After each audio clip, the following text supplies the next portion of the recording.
billing in your organization. And then we moved into some more specific compliance topics like price transparency and those types of things. So this is just some other things to think about when building out your compliance program and some things to focus on. And Rachel, it looks like you are now the co-host. I believe you should have that capacity. Okay, great. Okay, so I'm going to do this and then I'm going to. So hopefully you're seeing a presentation right now. Yes. Okay, wonderful. Okay, so this is just our intro slide here. Doesn't really give us a whole lot of information, but this was around, like I said, building off of some of the other, I guess, compliance related topics that we've talked about over the last couple of months. And so today we're going to cover telehealth services. That's a service that a lot of our, especially our rural organizations, tend to provide and have been involved with over the last couple of years. There's been a lot of movement around telehealth ever since COVID. So we're just going to revisit where things stand today. And then we'll talk through preventive exams and annual wellness visits. This is another issue that we find causes some confusion, mainly for providers on some levels, and so it's a educational awareness topic.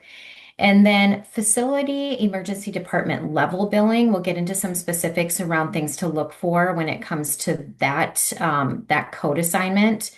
And then some billing and revenue cycle management considerations when it comes to outsourcing and some pros and cons when it comes to in-house versus outsourcing. And we know that this is a big issue for a lot of organizations, especially in our rural communities when we're looking for resources and looking for staffing. And then we'll cover specifically some financial assistance policy compliance components. So it's all over the map a little bit on this one, but wanted to fit in a couple of different types of billing and coding related topics that tend to be more of that hot topics or scrutiny, if you will, from payers as well as internally. So navigating the provision of telehealth services. So the first thing I'll mention, and this is kind of a mouthful, but the full year continuing appropriations and extension act of 2025 is really what we're looking to at this point in time. That also coincides with an April MedLearn Matters article that came out, as well as an April FAQ that CMS published on their website. All three of these regulatory documents speak to a date of September 30th, 2025. So that's really the main thing that we'll be talking about when it comes to telehealth. So of course, prior to the waivers that went into effect back in 2020, telehealth services were limited to beneficiaries in rural areas, and they had to be physically present in specified facilities to receive that telehealth service. Again, the waivers really kind of did away with those regulatory requirements.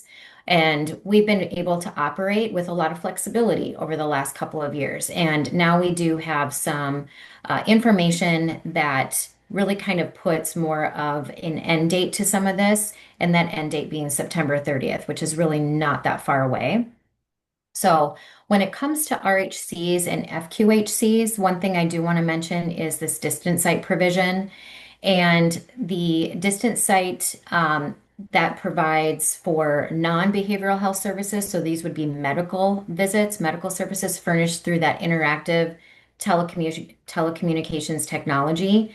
That can still be reported under HCPCS codes G 2025, but through September 30th.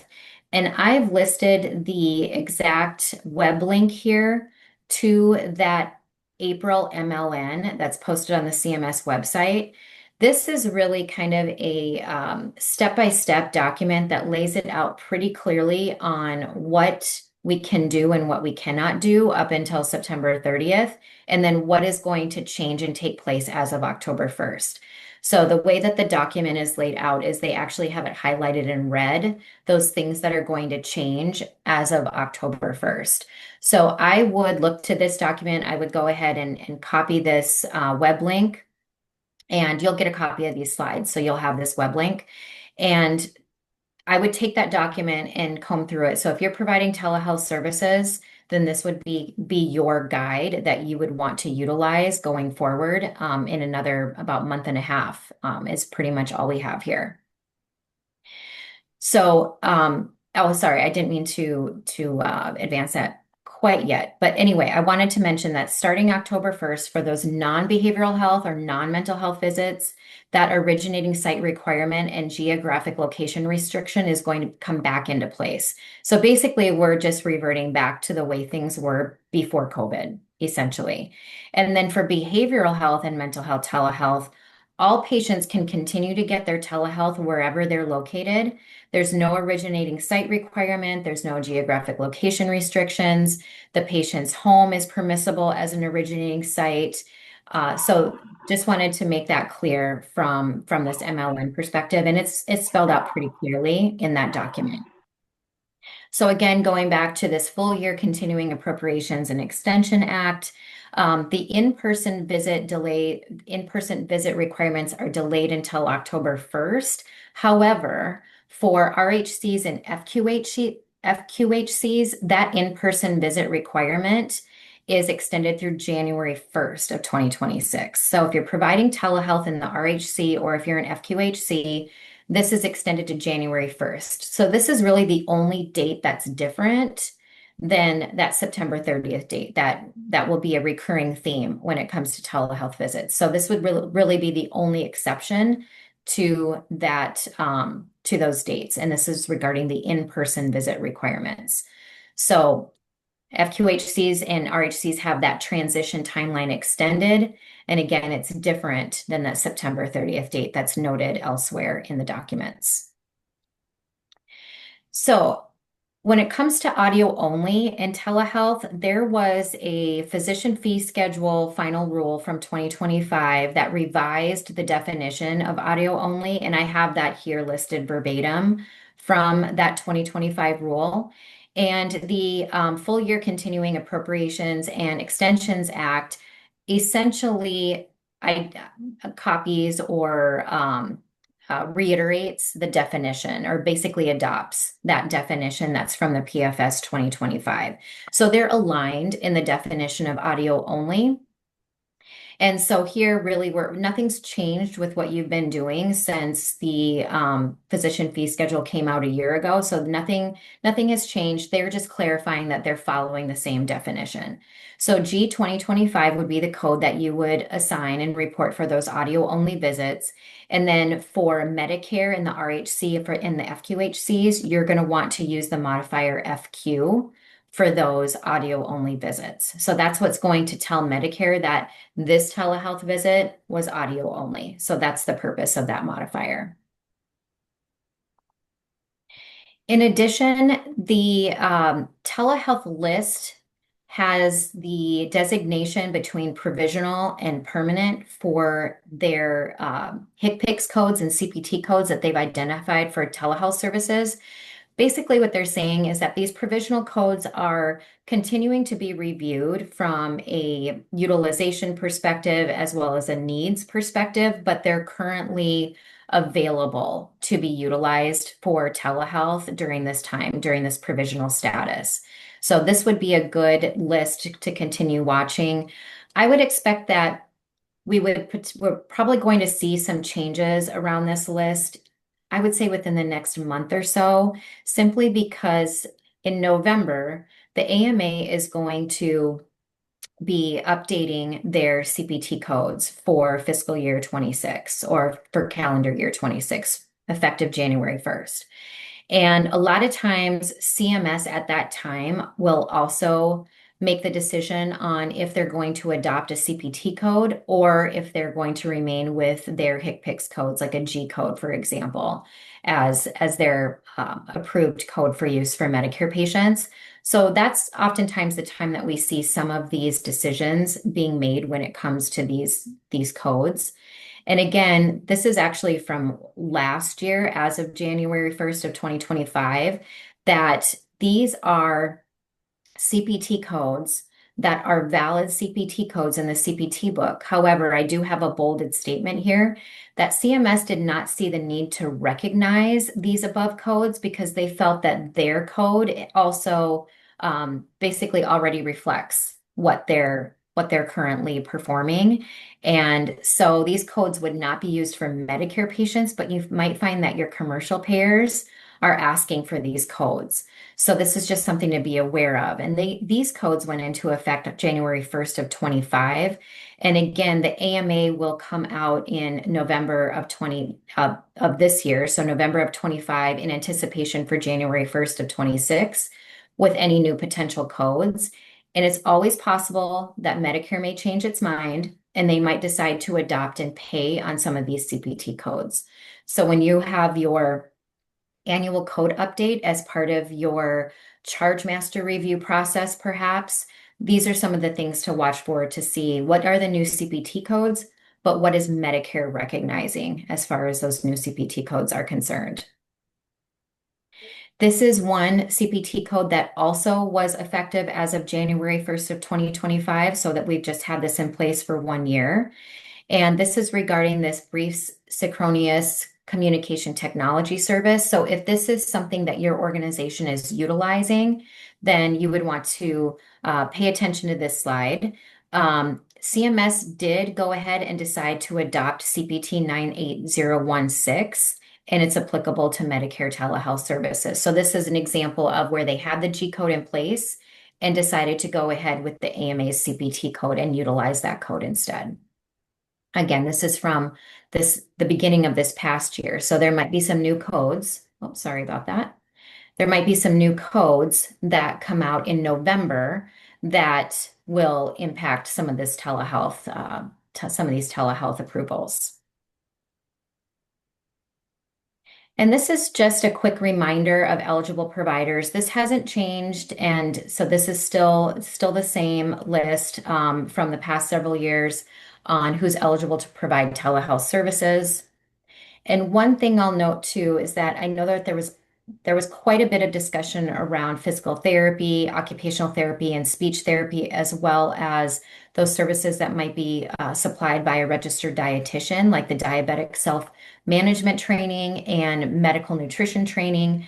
So this is something that is also going to change as of September 30th. So please be aware of this date if these providers are providing telehealth services currently. And then just a reminder on the originating site, this hasn't changed either. It's still the Q code Q30114. And the calendar year payment for this code was 3101. And we would expect to see a new payment amount that will be in place for calendar year 2026. But I just wanted to include this information for reference purposes. Okay, so now we'll get into preventive exams and annual wellness visits. And it might be that this is something that your providers have a very clear understanding with. I know that when we're doing some chart reviews and working with providers, sometimes there's a little bit of frustration, if you will, around some of these types of codes. And it's really around, I think, messaging, not only with the providers, but also with the patients. So they have a clear understanding of what a preventive visit is versus what an annual wellness visit is.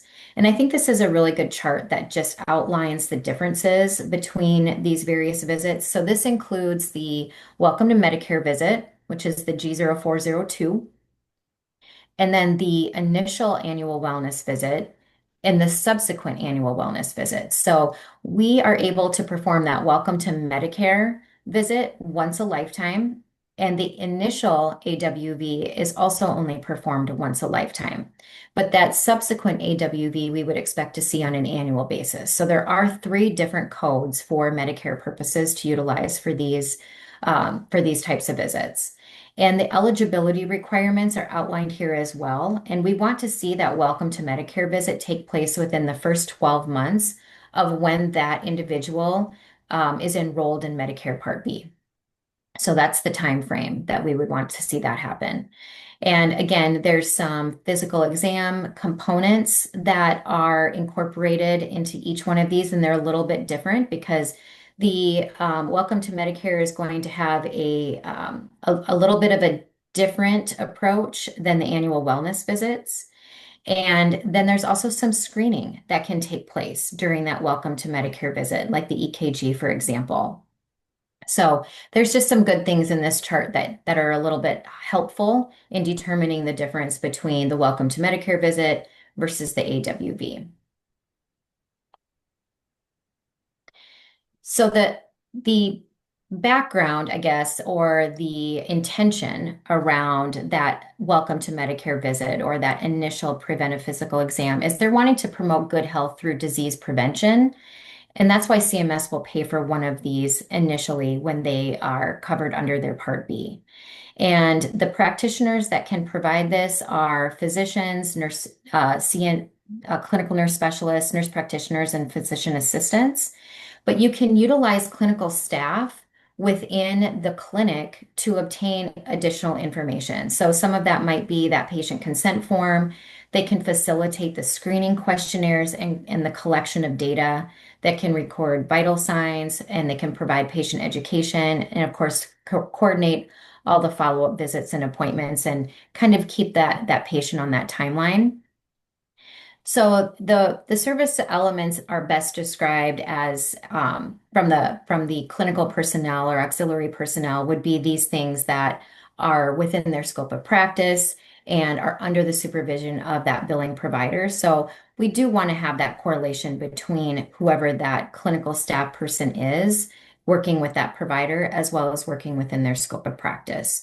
So some other things within that visit might include that health questionnaire that's completed, medical history, family history, a current medication list, any other providers or suppliers that patient might be working with. Any patient self-reported information can be collected by that clinical staff or auxiliary personnel. And this just helps with the complete and efficient collection of data because there is quite a bit of information that is being asked of the patient during these types of visits. So that's why it is important to lean on additional staff in these types of cases.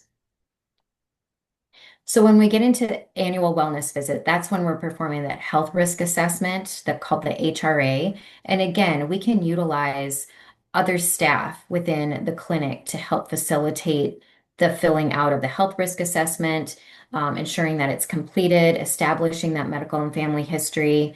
Again, it's really similar to a lot of the information that we can gather during that Welcome to Medicare visit. In addition to, there's some screening components.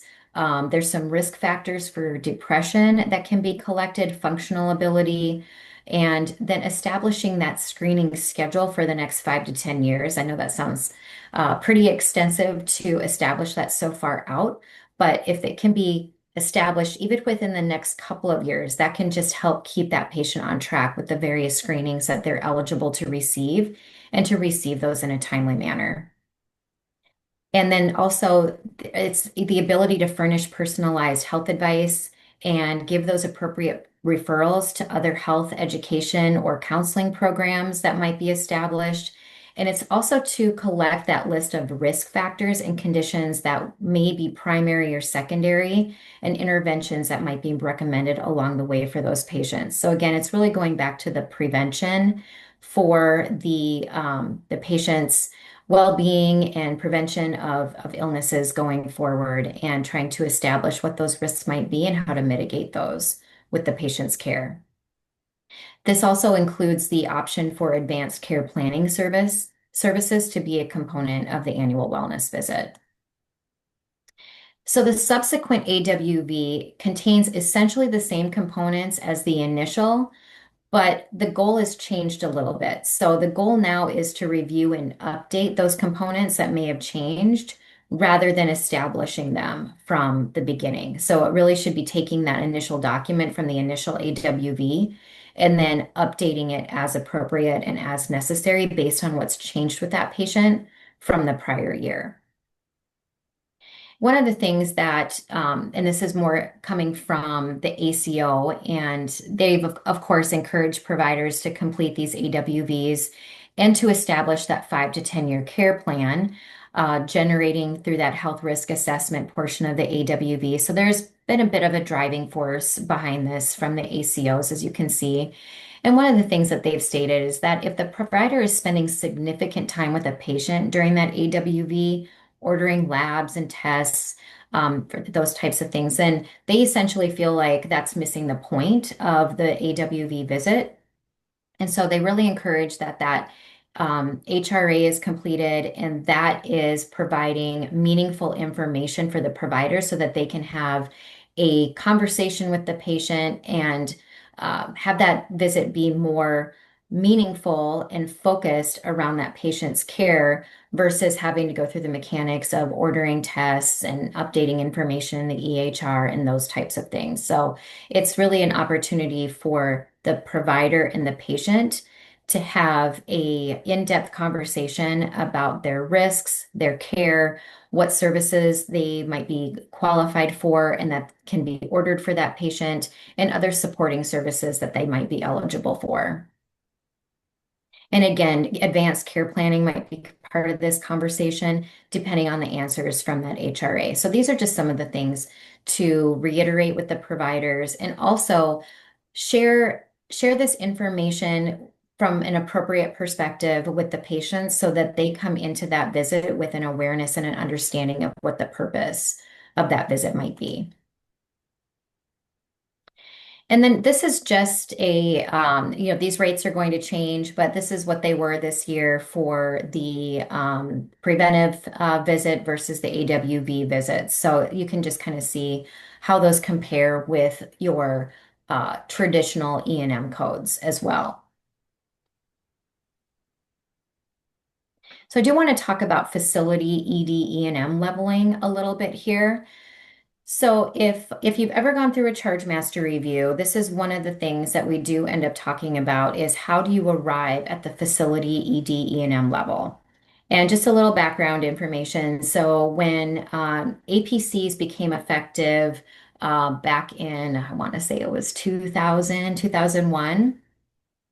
This was when we suddenly had the ability to charge a facility level for our ED visits. And that's really what prompted this leveling to take place. And although you're probably not, if you're a critical access hospital, you're not paid on APCs. However, we would still want to collect this charge from a facility perspective.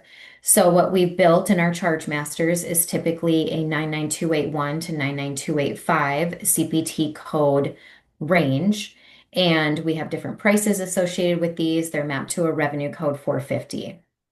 And what CMS did back in 2000, 2001, and they really haven't deviated from this at all in all these years, is they've allowed facilities to incorporate their own leveling structure to determine what that level should be from the emergency department perspective.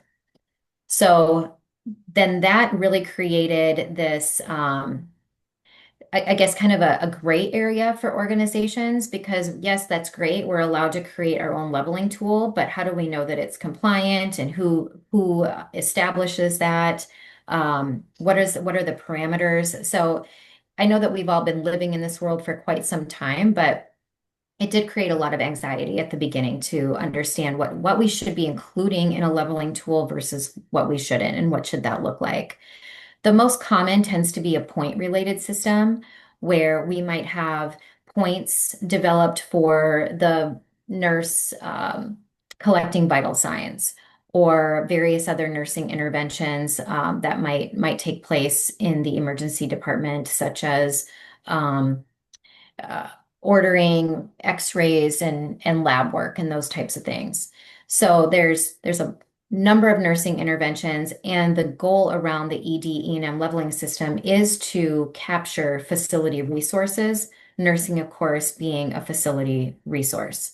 And the leveling tool does not need to correlate or correspond whatsoever with what the provider, what the ED physician is selecting for their level. However, we would also expect to see a little bit of a connection between maybe the bell curve or the distribution of the levels. So, for example, if we see that the facility leveling tends to be more of a level 4 or a level 5 for distribution, but we see that our providers are always at a level 3. That might indicate maybe some tweaking needs to be done in the tool, or maybe there's an educational opportunity that we could we could address with the providers. So, kind of a couple different ways to look at that. Well, what's happened recently with facility ED leveling is that we now have sophisticated electronic medical records that might have a built-in leveling tool. And there's an algorithm that's built within the system. And so when nursing documents various interventions that they're performing for the patient, it's calculating a level behind the scenes. And we, as the hospital, we might not always know exactly what that leveling tool looks like. And this creates a bit of a compliance conundrum for us because we have our name on that claim form, and we're essentially saying that level 4, level 5, whatever it is the appropriate level. Yet we might not know exactly what is behind that level in its calculation. And some of this information is proprietary. So sometimes we're not able to easily get our hands on what that algorithm or what that tool looks like and how it's built in the system. If you're an affiliate of a larger organization's EHR, so if you're an affiliate for an Epic or a Cerner, that gives you even less visibility typically on what is happening with the ED leveling piece. And the reason I bring this all up is because there's been some significant auditing being performed around ED leveling. So this is just an example of something that happened at a Colorado facility. This is last year. Um, Essentially, they were found to be automatically assigning a 99285, which is the highest level of that ED visit. And these were claims that were submitted from 2017 to 2021. So they went back pretty far in looking at these. And really what happened is that that organization didn't necessarily know what was driving that 99285 level. That doesn't necessarily mean that they shouldn't have known. It was their bill, and this is their organization. So it is their responsibility to know and understand what's driving that facility leveling assignment. So this is getting some organizations into some trouble simply because we don't always know what's happening behind the scenes. So, another way to put this is that that facility EMR may have built like a checklist where they're assigning a level based on the number of vital signs that were checked or the total number of hours that the patient was present in the ED. These things may not necessarily correlate to the severity of the patient's condition, and this is where we run into some trouble with these facility tools. So we want to ensure that medical necessity for the visit is met, and we're not just counting things like hours or number of vital sign checks and those types of things. So in this case, the United States alleged that this facility knew that its automated tool was associating the monitoring of vital signs, and it didn't really satisfy the requirements from a medical necessity perspective and accurately reflecting the resources used by the hospital, by the facility. And that's what should drive these levels is facility resources. And I know that number of vital signs and time spent in the ED is a resource, but it also does need to connect with the patient's condition and the acuity of the patient as well. So there's some other factors that need to be considered. So I would highly encourage the organization, if you don't know what your tool setup is, to obtain that. And here's some other things that, considering from a compliance perspective as well, is to conduct periodic reviews of facilities that are that using your unique point system. So what I mean by that is it could even be a sample of just 5 records in a particular quarter, and take a look at what did we establish as our methodology, or what is the algorithm that's in place, and then what does the documentation state that corresponds back to that tool that we utilized. So these would just be things that, like, do we have documentation every time that the vital sign portion was given points for, those types of things. And keeping in mind that there is no national standard, so there isn't necessarily a right or a wrong unless we're really not able to establish some sort of connection between the patient's acuity and medical necessity with what that level is. And really, the ones that we want to be most concerned about are those higher levels, of course. So that's always going to be the focus of CMS and the OIG. And another thing is, if you have any pushback on obtaining what some organizations or what some vendors might say is proprietary information, I would really encourage you from a compliance perspective to push back and indicate this is our name on this claim form. These levels are going out with essentially our blessing. We're saying as an organization that this is correct. And if we don't even know how it's calculated, then that leaves us at risk. And we don't want to, of course, we don't want to be at risk. So this is one of the things that you can talk through with those organizations that might have this housed within the EHR and consider it proprietary information. So again, this just speaks back to we need to understand how this is being calculated. If your organization is an affiliate of a larger systems EHR, this does create a level of complexity, especially if you're trying to customize anything within that algorithm. And I think that it goes without saying that a small critical access hospital is going to have a different patient population or maybe a different demographic and different types of patients walking in the door than maybe a um, urban health system hospital in the center of a large city. And that doesn't mean that the facility calculator would be drastically different, but there might be some changes and some things that you would want to incorporate into your calculator that maybe would not be necessary for them and vice versa. So anytime that you have an option to customize it to fit your needs, I highly encourage that. And then also conduct an annual utilization analysis. And this is just to see what that distribution looks like from level 1 all the way through level 5. You would tend to expect a peak at the 3 and 4. Maybe 4 and 3 are the most highly utilized. It just really depends on how your point system is developed and the types of patients that you see on a regular basis. But this is something to think about from a utilization perspective. If you make any changes to your tool, or let's say that the mothership, if you will, makes a change to the algorithm, hopefully they're communicating that with you. But once you implement that change, give it maybe a couple of months and then run some utilization analysis numbers again, because if you see a large shift in what that level or the highest utilization level is showing you.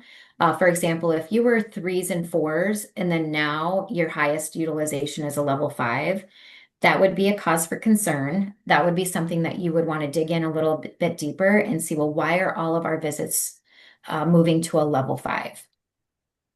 One other thing I want to mention, and this is more from the payer side of things, but it can be an indicator of a compliance issue, is if we're reviewing our remittance advices and we're looking to see if we are getting paid appropriately for the services that we're billing out, you might find that some payers are automatically down coding you. For example, you might be billing a 99284 and they're paying you on a 99283. So it doesn't show up as a denial. The only way that you would really catch this is if you're performing that remittance advice review. And so that's another case to be made for understanding how you're being paid, what you're being paid, having some sort of a process in place to ensure that the payers are paying you as they should be for the services that you're providing and per the contract. If you're seeing that you have a payer that is down coding you, and this is a trend, a continual occurrence, it's it's worth your while to reach out to that payer and see if they will give you any feedback on what they're utilizing as their algorithm. That doesn't necessarily mean what they're doing is right, but at least you would have a sense of what they're looking for, and they may not share that with you. Again, sometimes they keep that information pretty close to the chest, and they may not be very transparent with what their algorithm looks like. But if they could give you any feedback whatsoever on, is it patient's acuity? Is it the diagnosis codes that were used? Sometimes they might be just driving it based on diagnosis codes that fall into that unspecified category versus a more specific diagnosis code, which then could speak to a documentation improvement opportunity with your emergency room providers. So there's some valuable information that can potentially be gained from having these conversations with the payers if you're finding that they're doing this to you. If they're downgrading you even more to like a level two, that's even more concerning because that's clearly going to impact your reimbursement, especially when you were expecting payment on like a level four or even a level five. So it would be worthwhile to have those conversations with the payers. And if it leads you to a compliance risk or compliance concern that you can address from that perspective, then that's just another way that you can mitigate risk in this space with the emergency department. So shifting gears a little bit, and this is a compliance topic simply because when we outsource any of our revenue cycle management services, there's a lot of contracts involved, there's agreements, there's language in those contracts that we need to pay close attention to. And as I was saying in the previous section of this presentation, it's ultimately your facility's name on the claim form. So whether you decide to outsource or keep revenue cycle services in-house, or maybe it's a combination of both, whatever it is that you have determined to outsource is still your responsibility to ensure that that work is being properly conducted. And so just to go through maybe a little bit of pros and cons, or maybe the reasons behind, I think it goes without saying that there could be some cost benefit to outsourcing revenue cycle staff. There's staffing shortages, perhaps, where you're just not able to get qualified candidates to work at the facility in the revenue cycle space. Or maybe it's a skilled staffing issue, and maybe with your staff shortages, you're not really able to train staff as you would like to. And so outsourcing might be an option that you've looked into. So these are just some reasons why healthcare organizations look at outsourcing. And also, they might be looking at outsourcing only parts of the revenue cycle. Maybe coding stays in-house, or maybe only coding is outsourced. So that's just an example of some of the directions that that might go. There's clearly some advantages to outsourcing. There's potential cost savings, and that comes in the form of overhead expenses, salaries, benefits, training. Also, there could be a cost savings from having to invest in technology and some of the expensive systems that might have to be purchased at the organization in order to have an efficient and effective revenue cycle management at the organization. The other thing that's an advantage with outsourcing is they can usually adjust pretty easily to any volume fluctuations at the organization. So they already have their staff, and they can adjust as needed and put more staff on you as their client, or remove staff if something changes from that perspective. So then it also frees up staff in your internal department to prioritize other areas that you might want staff to be working on. Maybe you decide that you want follow-up to remain in-house, and you have staff that are prioritizing follow-up and working denials. It also creates an opportunity for specialized professionals to work on the specific types of claims that they might specialize in, which creates efficiencies around accuracy and speed. So some of the disadvantages, though, that we would look at is this gives you limited ability to oversee the day-to-day billing operations. You really don't have as much hands-on insight into that because these are really not your staff, and you're trusting that the vendor that you've outsourced this to is going to take care of this and oversee it properly.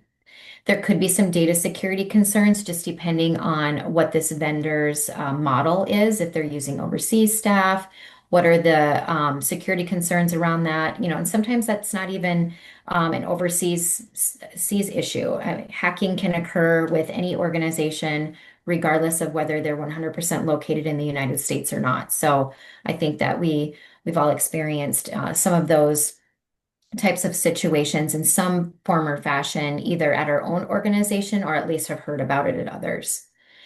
And then there's those communication challenges between the internal staff and the vendor staff, and that can lead to delays in issue resolution. I think one of the remedies to this would be ensuring that there is a strong liaison, someone from that vendor side that's assigned to you, the client, and they're your main point of contact for you to be able to address these issues and decrease the opportunity for delays here. One of the things that can be a challenge as well is that vendor's ability to tailor their practices to your organization's needs. And there really isn't a one size fits all approach to revenue cycle, but when you've created a partnership with a vendor, sometimes that's somewhat of the model that you might see. And so there could be some frustration there with their model might not align quite right with how your organization is set up. So when we think about keeping things in-house from a revenue cycle perspective, well, the clear advantage is going to be you're going to have control and oversight of every aspect of revenue cycle services. You're going to know who's working what, who's what the job designations are for each of the individuals, what their role is in that revenue cycle continuum. And if you need to make adjustments, you can make adjustments right then and there. They're all there as part of your organization, and there isn't that disconnect between you and what the vendor staff might be doing. So again, faster communication, issue resolution can happen in a much quicker way. It might be something that you address on a daily huddle, and it's addressed right then and there in that moment. You can maneuver your internal staff to align closely with the clinical workflows.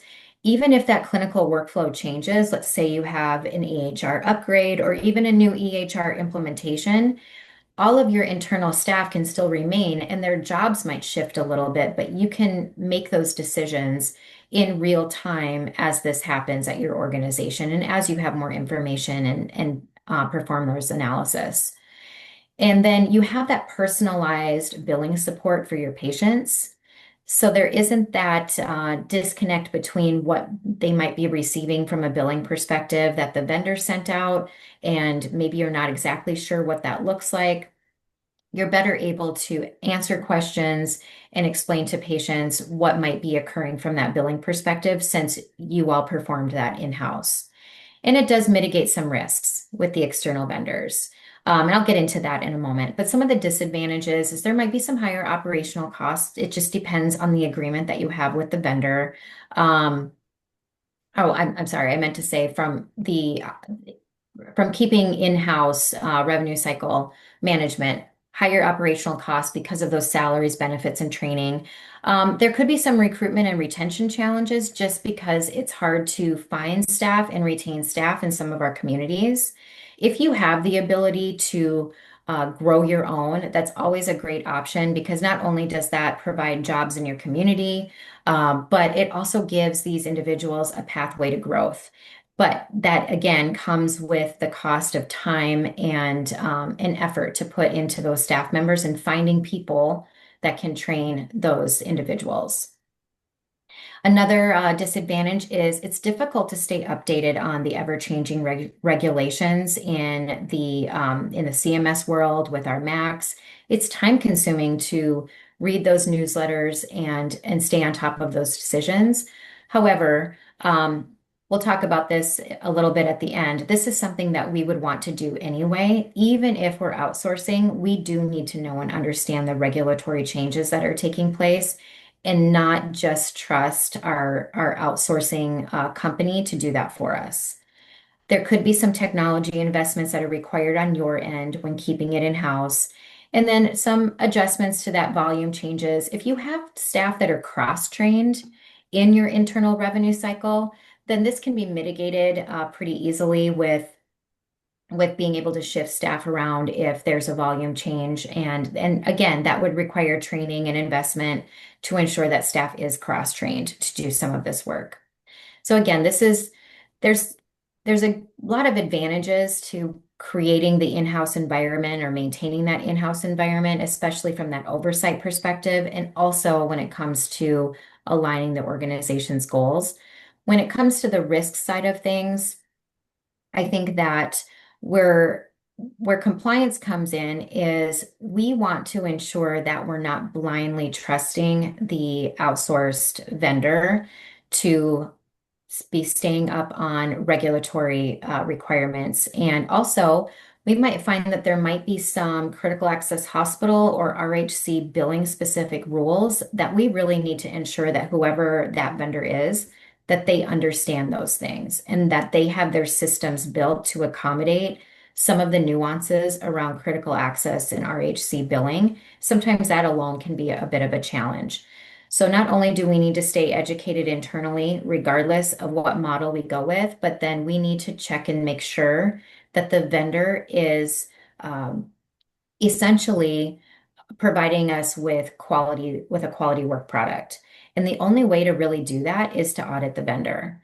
And again, this is something that would take some time. It creates it's part of an auditing and monitoring program, but it would be no different than if you were performing this work in-house. We would want to take a sample of claims.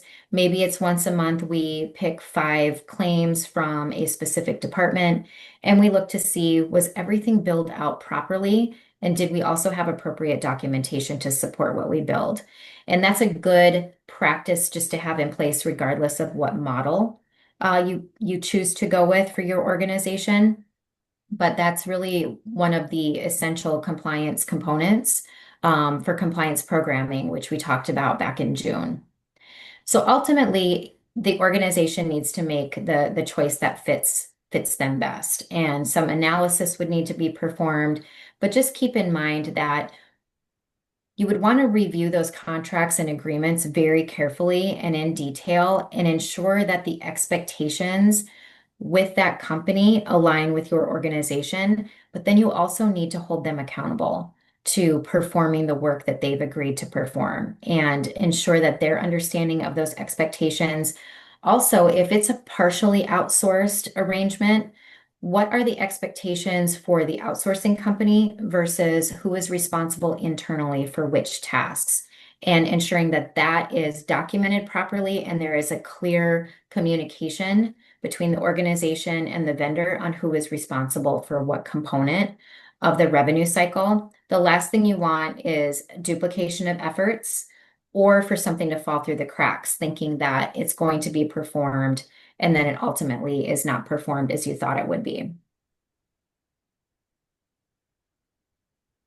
So the final piece here, and I know this is very specific, but this is something that has definitely gained a bit of traction over the last few years, and that's financial assistance policies. So this is a regulation under the Affordable Care Act, actually, and it applies to nonprofit hospitals. And it mandates that hospitals have a clear financial assistance policy that limits what they charge eligible patients and ensures fair collection practices. So this is just an overview of the requirements. Like I said, it applies to nonprofit hospitals under the ACA, requires hospitals to have a financial assistance policy, limits charges for these eligible patients. It prohibits aggressive collection actions, and it mandates public disclosure and accessibility. So by adhering to this policy, hospitals not only remain compliant with IRS regulations, but they also fulfill the mission as a nonprofit organization to provide equitable care, support their communities, and maintain transparency with their financial practices. So that's really what the goals are around the financial assistance policy. So the policy process should include an application, and it should be a simple and accessible application form.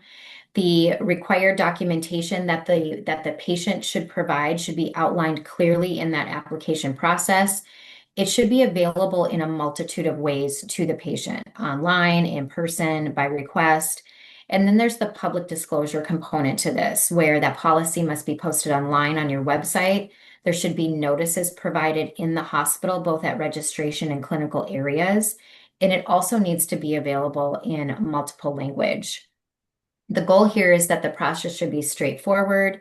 There should be clear instructions. The application process should be easy and be available in multiple formats, depending what the patient might need. You want to widely publicize the financial assistance policy so that patients are clearly informed, they're aware of the various channels, and that they can easily access this information. And then those additional components around limitation of charges, aggressive collection actions, that should all be outlined in your policy, as I mentioned on the previous slide.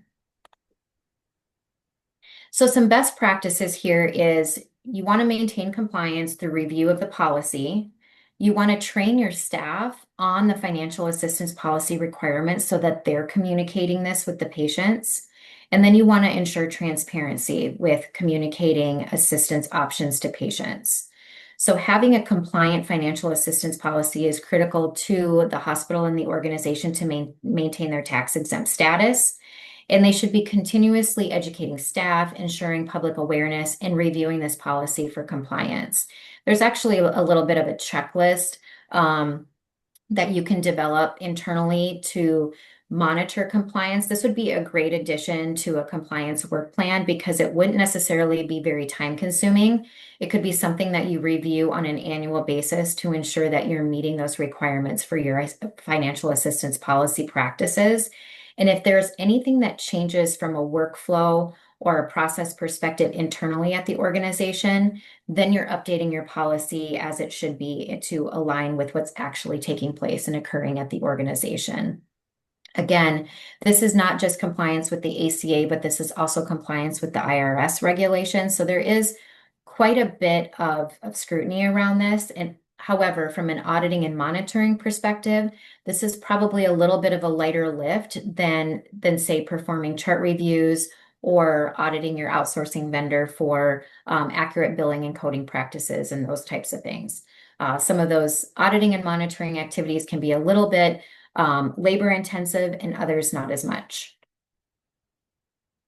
So in the couple of minutes that we have left here, I just wanted to leave you with some final thoughts from a compliance perspective. It's very important that we sign up for our newsletters from CMS and from the MAC to keep up to date on current guidance. The only way to know about changes related to telehealth, coding and billing, or the financial assistance policy, for example, is to remain educated. And I know that there is a lot that comes through on a daily basis, but if you could identify 2 or more individuals that are responsible for receiving this information and then relaying that information to the appropriate individuals at the organization. Not everyone needs to know every regulation that's out there. I mean, that would be humanly impossible. But if there's something that relates specifically to E&M coding, well, then let's share that with those departments that it affects. We wouldn't necessarily need to share that information with radiology, for example. So, and then it doesn't hurt to also communicate this information to your vendor. We don't want to make the assumption that they are receiving the same information or that they're interpreting that information the same way that we are. If it's something that's very specific to, let's say, method 2 billing for a critical access hospital, this might not be something that your vendor is as comfortable with or as knowledgeable around as maybe you are, since this isn't something that they might deal with on a day-to-day basis. So it's always good to collaborate with your vendor, share information, and ensuring and receive a comfort level that they are aware and also in alignment with how you view the regulation. Developing an auditing and monitoring program around a variety of compliance topics, not just necessarily the things that we talked about today. You might have some very specific monitoring programs that you need in place for your organization that another organization may not need. These are just some things that kind of bubbled to the top with some of the work we do here. And so that's why I added them to the presentation today. But once we create that auditing and monitoring program as part of our compliance program, then we can start ensuring that we know what's happening in our organization, we know where our risks lie, And it can also validate that you're doing things correctly and that maybe you don't need to focus on a certain area as much as you need to focus on another. Resources are limited, and we want to ensure that we're focusing on the highest priority areas versus trying to boil the ocean. You might need to create some external partnerships for auditing and monitoring so that you can maintain this function at your organization. So look at your internal resources, and if there's things that pose a risk to your organization, might need to find that external partner that can just supplement your compliance program and help you out with some of these auditing and monitoring activities on an as-needed basis. So it looks like I'm out of time. But I hope that you found some of this information helpful. If there's anything that you would like to discuss or follow up with, my email address is right here. So that'd be perfectly fine if you would like to reach out via email with any questions. Thank you, Rachel. I do want to, before everyone leaves, drop a couple of links into the chat and launch the poll. And then we do have a couple of questions, Rachel. So if you give me a moment, this poll, perfect, it is launched now. Let me look over into the chat. So we had a question and it was answered by one of the other attendees, but the question is, are there any good resources to help facilities determine the E&M level? There are times we believe it should be a level 4, but the insurances are denying of course. And do you see the Yeah, so I can't see the chat just because of the way my screens are set up right now. So maybe this is what someone answered. There's one resource out there. The American College of Emergency Physicians published a facility leveling tool on their website. There's no cost to take a look at that tool. And I want to say this was developed a good number of years ago. I don't know how often they look at it and update it. The one thing I will mention with their tool and just to be aware of is there are a couple of things within their tool that are noted that you would include in your level or consider in your level, I should say. But we're also going to be billing separately for those things. So like for an infusion or an injection, for example. So there's just some, I'll just kind of leave it there as a word of caution that we typically don't want to assign points or consider the leveling for services that we're also going to be billing separately for. okay, So and that's one thing I'll mention. perfect. And she did comment that that is what they use. However, no, I'm sorry. Someone else commented. Yeah, she stated that the insurance companies are asking them to use emergency department claim analyzer tool, EDC tool. Can you say that again? Sorry, I didn't hear all of that. Um, she commented that the insurance companies are asking them to use the emergency department claim analyzer tool. I'm not familiar. What do you mean by the emergency claim analyzer tool? Is that something the insurance company is using? That's something she said, they were told by the insurance company to use that tool. Okay. I'll be honest, I'm not aware of that tool unless that's something that CMS has built on their website. And I then, can I can look into that more. that sounds great. And then the only other question, yeah, she said that it's just a tool that insurance companies use. Oh, okay. The only other question I see, Rachel, came to me directly, and it says, how can the board support this information at the governance level? So going back to the session that we had in June, one of the things that we mentioned is board involvement and board support for the compliance function. And on the OIG website, there's actually a toolkit, and I think it's in those slides as well. I think I have the link there. There's a toolkit that outlines the board responsibilities for the compliance program. And so that's really the first step. in bringing the board into the compliance function.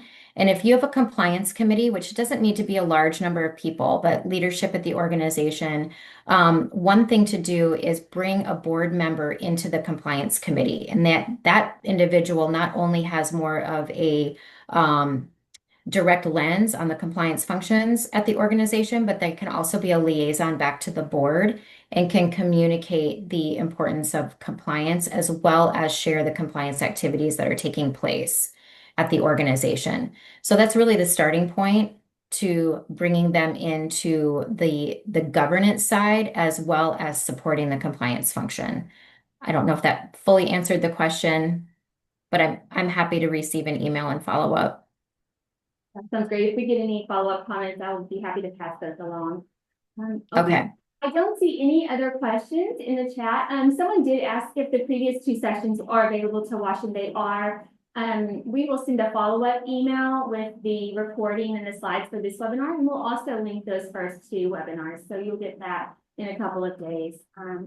But if there are no other questions or comments, I think we'll go ahead and adjourn. Thank you, Rachel. That was an excellent presentation. And as always, we love having you on. Thank you, everyone, for attending. And I hope that we see you again next month. Thanks, everyone. Bye.